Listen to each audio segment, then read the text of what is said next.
Start out with the face frame down and apply a bead of glue into the dovetail groove. Slide the left and right cabinet walls into the vertical grooves. Don't forget to wipe away any excess glue. Slide the floorboard into the grooves on the wall.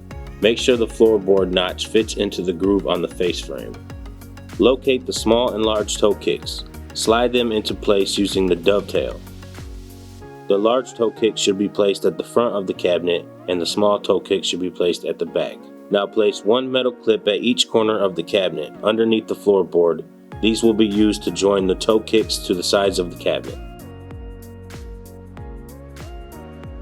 Set your cabinet upright and slide the back wall into place using the grooves. Make sure it fits into the groove on the floorboard as well. Now you want to place a corner bracket in each corner of the top of the cabinet. Make sure they are near the top of the cabinet. These will join the face frame and the back wall together with the side walls of your cabinet.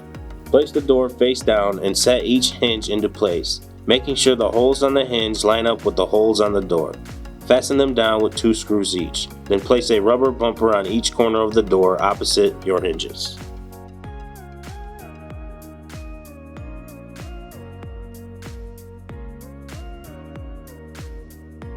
Now place your door with attached hinges to the inside lip of the face frame and attach them to the cabinet using pre-existing dimples on the face frame.